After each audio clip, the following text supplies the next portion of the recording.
Silence. Breathe. Today is the day when the script changes, when the roles are no longer dictated by the one who once had the illusion of control.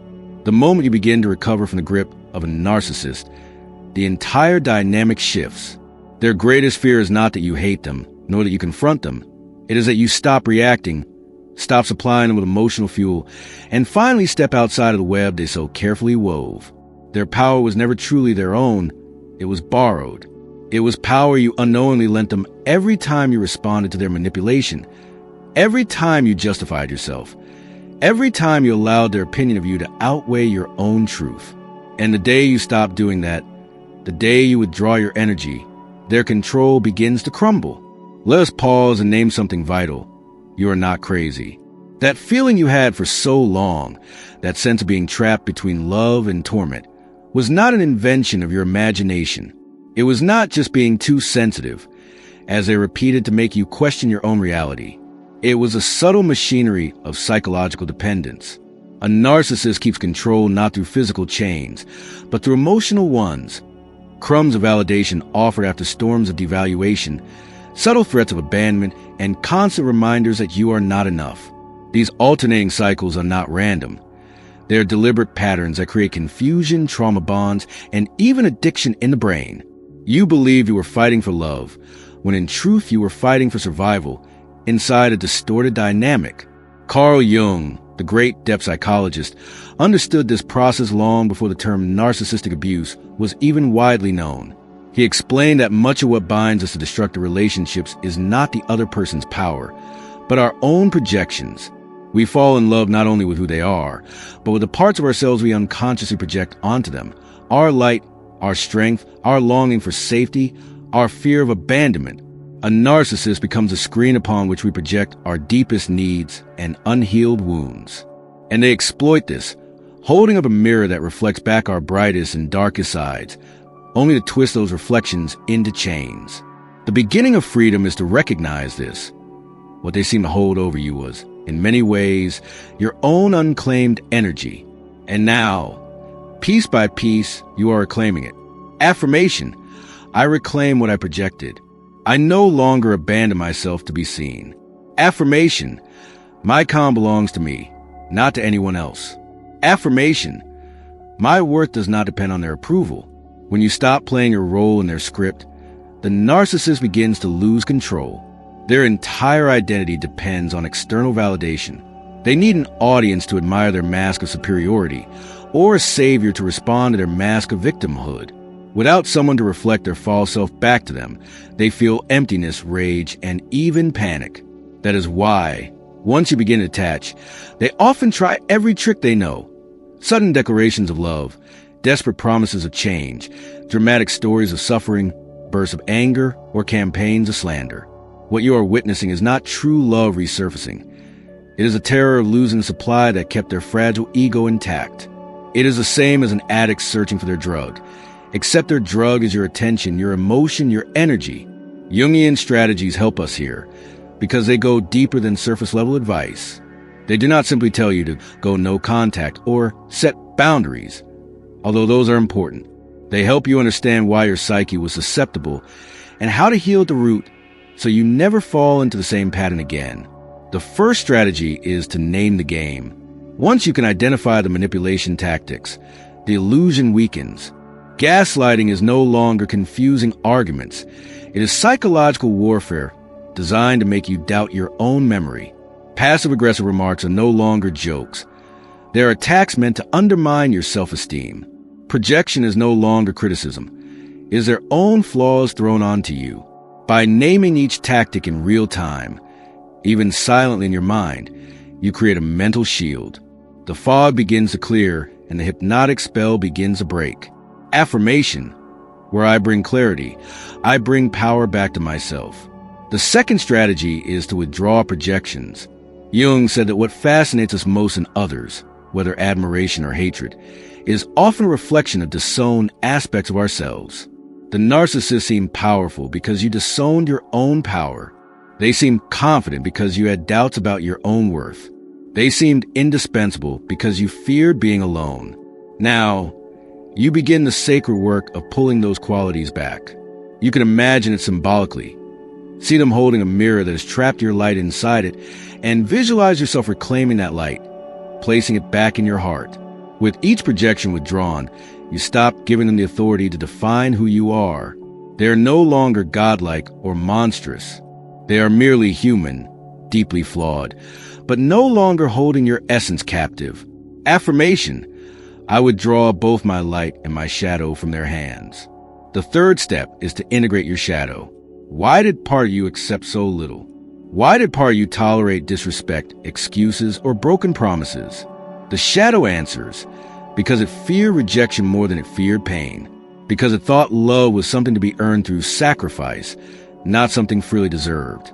The healing path is not to shame this shadow, but to embrace it with compassion. Imagine speaking to that part of yourself as you would to a frightened child. You accepted crumbs because you were afraid of being left alone. But I will not abandon you now. I will protect you. In that moment, your inner dynamic begins to shift. No longer is a shadow an unconscious accomplice to the abuse. It becomes an ally in your healing. The more you embrace it, the less susceptible you become to external manipulation. Affirmation: I honor my shadow, and within me it is safe. The fourth step is to practice active imagination. This Jungian tool involves entering a meditative state and dialoguing with inner figures that represent parts of your psyche. You might encounter your inner protector, who tells you what boundaries you need to enforce. You might speak to your inner child, who tells you what safety feels like and what it needs to trust again.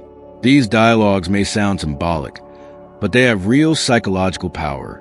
The more you integrate these inner voices, the stronger and clearer your external voice becomes. You stop explaining yourself endlessly to the narcissist because you no longer need their permission to validate your feelings. You begin to speak from a grounded place with short, firm statements. No, I do not agree. This conversation is over. And unlike before, you feel no guilt for speaking this way. You understand that protecting your energy is not cruelty. It is wisdom. Affirmation: my voice protects. It does not beg. Fifth, you learn to return the mask. Every narcissist wears masks of grandeur, of victimhood, of perfection, of authority. They will try to place these masks on you, demanding that you act out the role that keeps their illusion alive. But you no longer accept it. In your mind, you can visualize yourself physically removing the heavy mask they placed on you and handing it back. This is yours, not mine. When they try to guilt you into submission, you repeat your anchor phrases. No, I don't accept that. I am not responsible for your feelings. This is not coldness, it is clarity.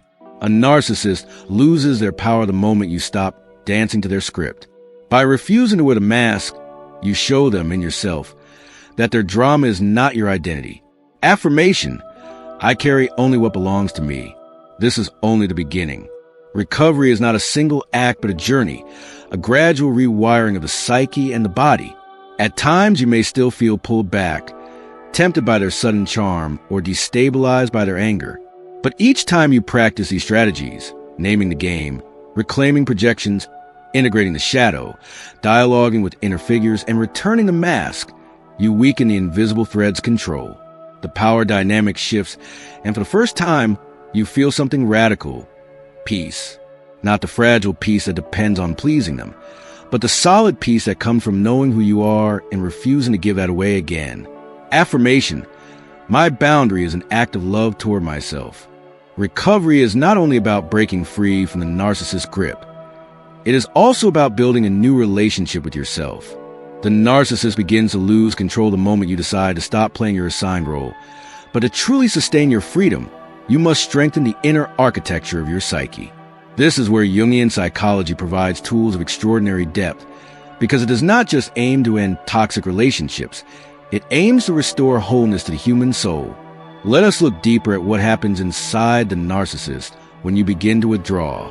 For them, control equals survival. Their grandiose self-image is fragile, held together by constant reinforcement from others. When you stop supplying admiration, empathy, or emotional reactions, they experience what psychologists call narcissistic injury. It feels to them like a collapse of their entire identity. Suddenly, the mirror that once reflected their false greatness is gone. the supply dries up. What follows is often rage, desperation, or attempts at manipulation. But the crucial truth is this: their chaos does not mean you must return. Their storm does not define your weather. Their panic is a sign that you are stepping out of the system, not that you should step back in. Affirmation: their storm is not my climate. Their panic is not my responsibility. To stay strong in these moments, you must cultivate inner clarity. One of the most effective Jungian strategies for this is shadow work, not only with yourself but with the dynamic as a whole. Ask, what part of me was addicted to the drama? Was it the part that confused intensity with intimacy? Was it the part that felt alive only when constantly challenged or tested? These are hard questions, but they reveal the unconscious hooks that kept you tethered. When you see them clearly, you can begin to replace those hooks with healthier patterns. Intensity does not equal love. Chaos does not equal passion. Silence is not rejection. These truths, repeated daily, begin to rewire the associations your nervous system once held. Affirmation: I release the belief that love must hurt. Affirmation: calm connection is stronger than chaos. Jung often spoke of the self as a central, guiding archetype of the psyche, the deeper essence that holds together all the fragments of personality. When trapped in a relationship with a narcissist, you're pulled far away from the self. Your energy goes into managing them, their moods, their needs, their criticisms. You orbit around their ego, forgetting that you, too, are center. Recovery means returning to yourself as the anchor of your life. This requires daily practices that reconnect you with your inner world. Journaling, meditation, dream analysis, creative expression. Each of these becomes a pathway back home. Every time you write your truth without censoring it, every time you listen to the symbols in your dreams, every time you create something that has nothing to do with them, you are reclaiming ground for self. Affirmation: I return to the center of my being. I live for myself, not from their shadow. Another Jungian tool is amplification, looking at personal experiences through symbolic lenses. For example, you might dream of a house with broken windows after leaving a narcissist. On the surface, it may seem random, but symbolically, the house is your psyche, and the broken windows may represent boundaries violated. Seeing it this way reminds you that your recovery is not just practical, it is archetypal. You are not only leaving a person, you are repairing the temple of your soul. Every step of healing is a mythic act. Jung would say you are moving from possession by the negative anima/animus archetype, the toxic inner figure that seduces and controls, toward integration of a healthier inner partner. When you see your story as mythic, you understand its weight and meaning. You are not just surviving abuse, you are undergoing an initiation. Affirmation: my healing is sacred. My story has mythic power. Let us also explore the nervous system component.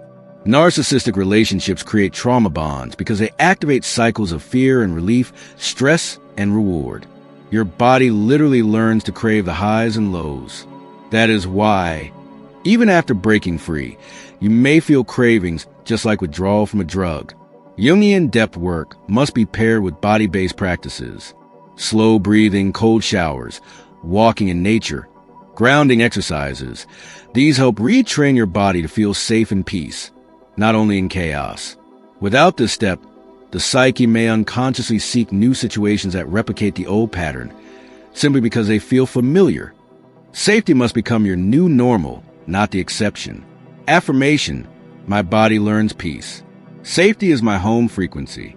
It is also essential to recognize the archetype of the victim and the danger of staying trapped in it. While you may have been genuinely victimized by manipulation and abuse, staying identified with victimhood prevents integration. The narcissist thrives on keeping you in the role of victim because it keeps you small and dependent. But Jungian work invites you to shift into other archetypes. Instead of victim, you step into the warrior who sets boundaries with strength. Instead of rescuer, you step into the creator who builds a new life from ashes. Instead of abandoned child, you step into the sovereign who rules their inner kingdom with clarity. The more consciously you shift archetypes, the less room the narcissist has to define you. Affirmation: I am not a victim of their story. I am the author mine. One of the most profound tools Jung left us is the practice of active imagination with inner opposites. In abusive dynamics, you often internalize the voice of the narcissist. It becomes an inner critic that repeats their words long after they are gone. But you also carry an inner ally, a figure of wisdom and protection. Active imagination invites you to let these two inner voices speak to each other. Allow the critic to say, "You are not enough, you will fail." Then let your ally respond, "You are more than enough, and you are walking the path of growth." This dialogue weakens the grip of the critic and strengthens the presence of the ally. Over time, the narcissist's voice fades, and your own wise self becomes louder. Affirmation. The voice of wisdom grows stronger in me each day. Another vital step is the reframing of your history. Narcissists often rewrite narratives to make you doubt your memories. It wasn't that bad. You misunderstood. You're too sensitive. To counter this, you must reclaim your narrative with unflinching honesty. Describe the patterns. Name the manipulation. Even if no one else ever reads it, your written testimony becomes an anchor of truth. You cannot be gaslighted by your own clarity. Jung would call this a process of individuation, separating your truth from their distortion. When you reclaim your story, you reclaim your identity. Affirmation. I own my story and it is true. As you integrate these practices, the narcissist's attempt to control become increasingly ineffective. They may test your boundaries, but your responses become shorter and calmer. They may attempt to provoke you, but your silence becomes unshakable. They may spread lies, but you realize that those who believe lies are not the people you want in your circle anyway. Each test becomes proof of your growth, not evidence of failure. Slowly, the invisible chains dissolve, and you step into a reality where their presence no longer dominates your inner world. Affirmation. I walk free. Their control no longer defines my path. And perhaps the most powerful truth is this. Recovery is not about becoming who you were before the narcissist. That person was vulnerable in ways you now understand. Recovery is about becoming someone stronger, wiser, more whole than you have ever been. You integrate your light and shadow. You reclaim your projections. You learn to value silence, peace, and truth over drama and illusion. You are no longer seeking approval outside yourself because you have found it within. This is individuation, the process Jung described as the destiny of every soul. To become whole, not perfect. To become authentic, not controlled. The turning point in recovery often comes quietly. It is not marked by fireworks or dramatic moments, but by subtle shifts inside you. One day, you realize you are no longer rehearsing imaginary arguments in your head. Another day, you notice that their attempt to provoke you now feel almost predictable, almost mechanical. These small signs signal something monumental. You are stepping out of the cycle. And with every step you take toward inner stability, the narcissist loses control. Why? Because control was never about love. It was about dependency, about feeding off your energy. When you detach, their strategies lose effectiveness. And yet, this stage of recovery can be one of the most dangerous because it is when the narcissist often escalates. Knowing that their grip is slipping, they may try to pull you back with promises, threats, or elaborate performances. This is why you must strengthen your tools, not just on a psychological level, but also on the spiritual and symbolic levels, where Jungian psychology gives profound insights. Affirmation. What once hooked me now frees me. One of the greatest dangers in this stage is emotional ambush. Narcissists know your vulnerabilities. They have studied you. After all, they know what words to use, what memories to evoke, what fears to press. You may hear things like, "No one will love you like I did," or "You'll regret losing me." These are not truths. They are weapons. Jungian analysis helps you see these words not as revelations, but as projections. What they really mean is, "No one will tolerate me like you did," or "I regret losing control over you." By reframing their words through the symbolic lens, you strip them of their poison. You see their attempts for what they are, echoes of their own insecurity. Affirmation. Their words are mirrors of their wounds, not reflections of my worth. Another essential step is learning the art of neutral response. Jung taught that the self is the calm center that holds all opposites together. When you embody the self, you no longer swing wildly between reaction and silence. You become steady, neutral. In practice, this looks like the gray rock method. Short, calm answers that provide no emotional fuel. But it is not just a tactic. It is a psychological posture. You are not suppressing emotion. You are choosing not to let their chaos dictate your state. Your neutrality becomes a shield. It is like standing in the eye of a storm. Around you, turbulence rages, but at your center, there is stillness. Affirmation: my stillness is stronger than their storm. Let us also consider the role of dreams in this stage. Jung placed immense value on dreams as messages from the unconscious. After breaking away from a narcissist, your dreams may seem chaotic. Arguments, chases, locked rooms, broken objects. These are not random. They are your psyche processing the release of control. A locked door might symbolize boundaries forming. A chase may represent the part of you still fearing pursuit. By writing down these dreams and reflecting on them, you align with your unconscious, which is working to heal you even as you sleep. You might even begin to practice dream re-entry, visualizing the dream after waking and consciously changing its outcome. If you were chased, imagine turning to face your pursuer. If you were locked out, imagine finding the key. These symbolic acts strengthen your waking self. Affirmation: my unconscious works for me, even in dreams. Equally important is the healing of the nervous system. Earlier, we spoke of how narcissistic abuse creates trauma bonds. Now, as you recover, your body must relearn peace.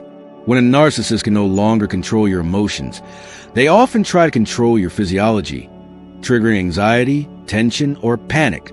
They may send sudden messages, call late at night, or appear unexpectedly. Each of these jolts your system, reactivating old patterns of hypervigilance. To counter this, you must deliberately regulate your body. Breath work, yoga, grounding techniques, or even simple routines like walking at the same time each day create predictability that retrains your nervous system. You are teaching your body, I am safe, even when they act. Over time, the jolt loses power and your calm becomes unshakable. Affirmation: my body remembers safety, and safety becomes my rhythm. At this stage, you also face the temptation of nostalgia. It can be disorienting. After all the pain, why do you suddenly miss them? Why do you remember only the good moments? This is where Jungian psychology gives clarity. Nostalgia is the psyche's attempt to reconcile opposites. The mind tries to hold the abuser and the affectionate partner as one, but in reality, they were two masks worn by the same person. The love bombing was not authentic intimacy. It was bait. When you remember only the sweetness, you must remind yourself of the cycle. Sweetness was always followed by poison. To integrate this truth, you can practice symbolic ritual. Write down the good memories, thank them for what they taught you about your own capacity to love, and then burn the paper. This act honors the truth without clinging to illusion. Affirmation: I release illusions and embrace truth, even when truth hurts. Another Jungian approach is working with archetypes consciously. In the relationship, you may have played the rescuer to their victim or the student to their teacher. These archetypal roles are deeply ingrained, but you can consciously shift them. Instead of rescuer, you now embody the healer, who begins by healing themselves. Instead of student, you become the sage, learning directly from experience. Instead of dependent child, you step into the sovereign, who governs their own inner kingdom. These shifts are not imaginary. They affect how you carry yourself, the choices you make, and the people you attract. By rewriting your archetypal script, you step out of the role the narcissist assigned and into one of your own choosing. Affirmation: I choose the archetype of sovereign creator, not captive victim. There is also profound power in community. Jung spoke of individuation as a solitary path, but he also recognized the importance of the collective unconscious. Healing does not mean isolating yourself. It means finding circles of truth. A trusted friend, a therapist, a support group can all serve as mirrors of your progress. Narcissistic abuse thrives in secrecy and silence. Healing thrives in truth spoken aloud. Each time you share your story with someone safe, you reclaim a piece of power. Each time you receive validation from someone who truly sees you, you counteract years of gaslighting. Community becomes not dependency, but a network of mirrors that reflect your authentic self. Affirmation: I am seen in truth, and truth strengthens me. Finally, let's talk about reframing endings. Narcissists often convince you that separation is failure. If you leave, you'll never find better. You gave up too soon. These are lies designed to keep you trapped. In reality, leaving is not failure. It is triumph. It is not the end of love. It is the beginning of self-love.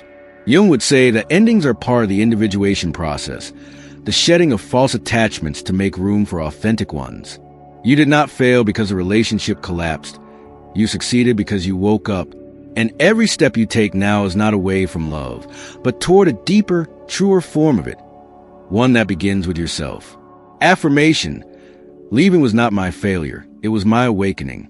At this point in the journey, the narcissist's power has already diminished drastically. They may still try to hover, still try to provoke, but their methods increasingly fall flat. You are no longer the same person who once danced to their tune. You are no longer the one who confused chaos with love. You are no longer the one who sought validation in someone else's fragile reflection. You are becoming whole, and wholeness cannot be controlled. When a narcissist realizes that you are no longer under their control, something remarkable begins to happen within their inner world. It is not just about anger or disappointment. It is a complete destabilization of the very structure of their psyche. Narcissists rely heavily on what Jungian psychology calls their false self, a carefully constructed mask designed to hide the deep wounds and insecurities that live in their unconscious. For as long as you were enmeshed in their game, feeding them with attention, validation, or even conflict, their mask remained intact. But the moment you pull away, reclaiming your independence and no longer providing the energy they need, cracks appear in that fragile mask. These cracks are terrifying for the narcissist because they reveal the emptiness that lies beneath. This is why recovery from narcissistic abuse is such a profound threat to them. Your healing is not only about you reclaiming your peace and dignity, it is about disrupting their entire system of survival. Jung taught that the psyche is composed of both the conscious self and the unconscious shadows. For narcissists, their shadows are vast and terrifying, filled with shame, fear of abandonment, and the sense of being unworthy of love. By detaching yourself and no longer being their supply, you force them, even indirectly, to confront these shadows. And this is where they lose control. At first, the narcissist may attempt to reassert their dominance with tactics you know all too well. Manipulation, guilt-tripping, gaslighting, or even sudden declarations of affection. These attempts are not genuine expressions of love or care. They are strategies of desperation.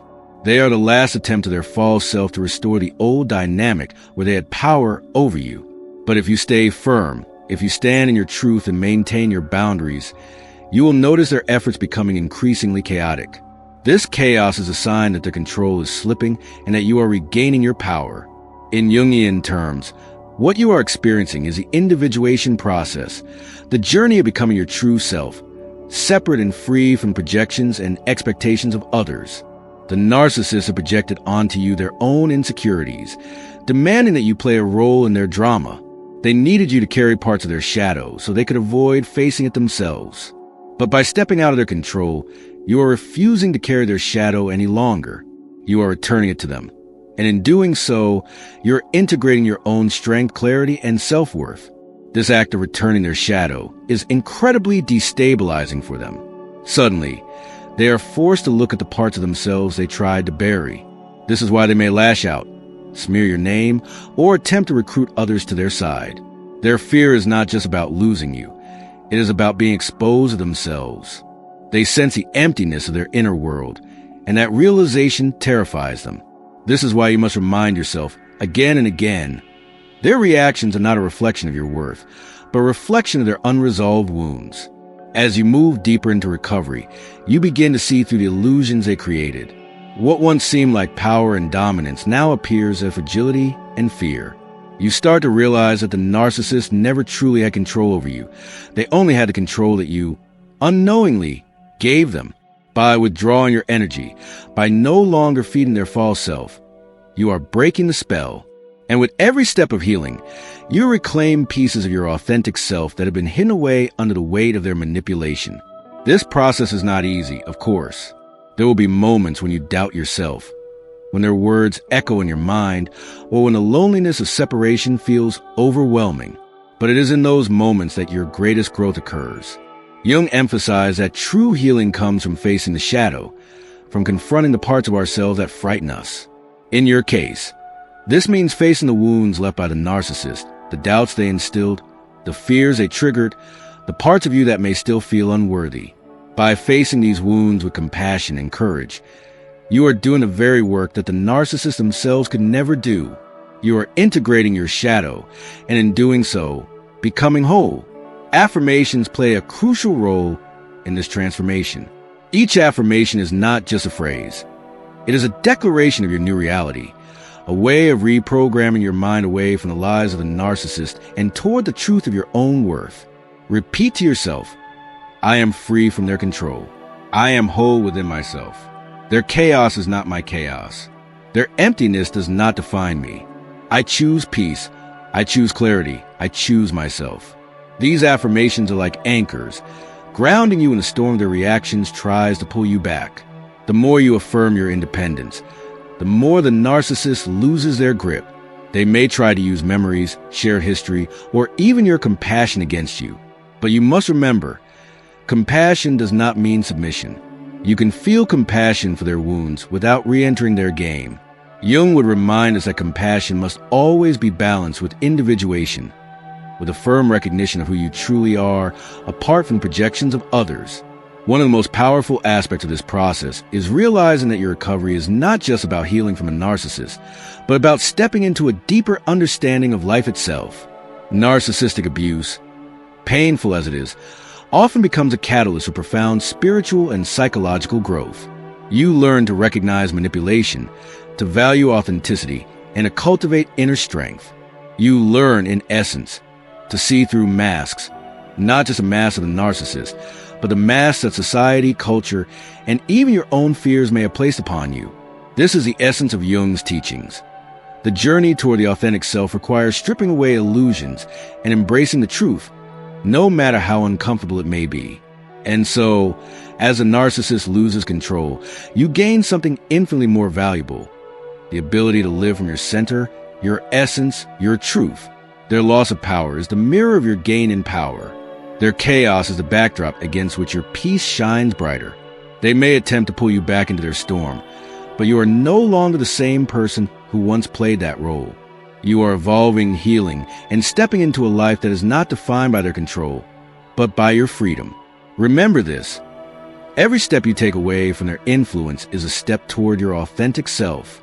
Every boundary you set, every affirmation you speak, every moment of clarity you choose is a victory. You are not simply escaping their control. You are rewriting your story. And in this new story, you are not a victim, not a pawn in their game, but a sovereign soul, fully alive, fully present, and fully free. The journey through the symbolic and spiritual significance of the blue whale reaches its culmination with one of the most profound questions we can ask. Why would God create such a being? Beyond the biological necessity of maintaining ecosystems, beyond the evolutionary mysteries, and beyond the ecological functions that science can explain, the blue whale represents a deeper and timeless message. It is not simply a creature of the ocean, but a living parable, an embodiment of wisdom, endurance, and transcendence. In this final section, we will explore the lasting legacy of the blue whale and the profound spiritual lessons humanity can derive from its existence. The whale as a symbol of silence and listening. One of the most overlooked aspects of the whale is the silence it inhabits. Unlike human beings, who fill their days with noise, chatter, and constant distraction, the whale lives in a world where silence dominates. The ocean is vast, and although sound travels differently through water, the environment of the whale is not one of chaos, but of resonance. The whale teaches us that silence is not the absence of life, but the condition through which true connection can be established. In many spiritual traditions, silence is sacred. The Stoics taught that inner stillness is a key to mastering oneself. The Desert Fathers of early Christianity retreated into silence to hear the divine. Buddhist monks cultivate silence to perceive the nature of mind. The whale embodies this principle effortlessly. It does not rush, it does not force, it does not fill the void with unnecessary noise. It allows silence to be at home, and within that silence, it communicates with songs that echo across thousands of miles. For humanity, this is a reminder that wisdom cannot be shouted into existence. It emerges from the patient listening of silence. Just as whales wait for the right resonance in the ocean to send their songs, we too must learn to pause, to listen to our own souls, and to align our words with truth and necessity. Silence, then, is not emptiness, but fullness waiting to be discovered. Longevity and the patience of eternity. Blue whales can live up to 80 or even 90 years, silently swimming the oceans, fulfilling their role as guardians of the seas. Their long lifespans represent not merely biological durability, but spiritual patience. In the modern world, we are addicted to speed. We demand immediate results, instant gratification, and accelerated progress. The whale reminds us that longevity has its own wisdom, and that some truths can only be revealed through decades of persistence. Consider the patience of a whale migrating thousands of miles across the oceans. It does not grow frustrated by the distance, nor does it rush the journey. It trusts the rhythm of the earth, the pull of the currents, and the call of the seasons. Likewise, in the human spiritual journey, patience is not weakness, but strength. The Stoic philosopher Epictetus once said, "No great thing is created suddenly." The whale's long existence embodies this reality. Life is not meant to be rushed, but cultivated with depth. The patience of eternity is mirrored in the patience of the whale. Its very heartbeat, so slow, so deliberate, becomes a metaphor for the eternal heartbeat of creation itself. It whispers to us, "Do not be slaves of haste, for eternity has time, and so should you." The whale as a keeper of cosmic memory. One of the most mystical ideas associated with whales is their role as keepers of memory. The songs of whales can last for hours, sometimes repeating in cycles that endure for years. Scientists have discovered that these songs evolve, passing from pod to pod, spreading across oceans as cultural transmissions. What if, beyond mere biology, these songs carry something greater, fragments of memory, echoes of the deep time of Earth? Ancient traditions often spoke of animals as guardians of wisdom. In Norse mythology, for example, great beasts were seen as keepers of cosmic secrets. In indigenous traditions across the world, whales are revered as holders of ancestral knowledge. The ocean, in its immensity, becomes not just a physical expanse, but a cosmic library, and the whale, with its songs, a living scribe. The idea is not purely metaphorical.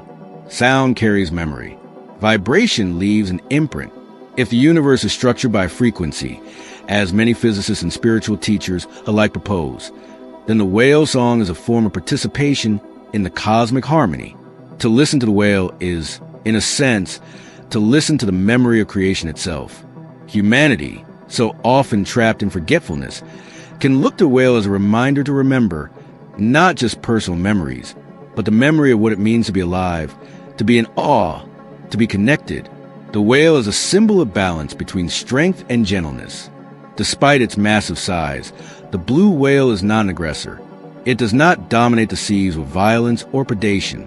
It is a gentle giant, feeding on krill, tiny creatures that sustain its vast body. This paradox is crucial. The largest creature on Earth is sustained by some of the smallest. Strength and gentleness coexist within the whale's very existence. For humanity, this lesson could not be more relevant. We often equate power with force, control, or domination. Yet true power, as the whale demonstrates, is the ability to maintain strength while choosing gentleness. The Stoic Marcus Aurelius once wrote, "The best revenge is not to be like your enemy." The whale's existence echoes this wisdom. It is mighty, yet harms no one unnecessarily. It dominates by presence, not by violence. If humanity learned to embody this balance, strength without cruelty, power without destruction, the world would transform. The whale teaches us that greatness does not need to crush. It can uplift, protect, and harmonize. The whale as a reminder of sacred stewardship. The continued survival of whales is a direct reflection of humanity's moral responsibility. These creatures once faced the brink of extinction due to whaling. hunted mercilessly for oil and profit. The fact that they continue to exist is not just a matter of biological resilience, but of moral awakening. Humanity chose, in part, to protect them, recognizing their sacredness. Yet their survival is still fragile, threatened by climate change, plastic pollution, and ocean noise. The whales stand before us as a mirror, our ability to protect or destroy. If we cannot honor and preserve the greatest creature on Earth, what does it say about our capacity to honor life itself? The whale is thus both a teacher and a test. Its survival is our spiritual responsibility, an invitation to see stewardship not as a burden but as a sacred duty. As stewards of creation, humanity is called not to dominate nature but to harmonize with it. The whale shows us the path, living in rhythm with the world, drawing sustenance without destroying, embodying greatness without arrogance. Our moral test is to rise to this calling, to become protectors rather than exploiters. If this video resonated with you, leave a word in the comments that reflects what you felt or discovered. Don't forget to subscribe and join our community here at Healing Echoes for more powerful insights and reflections.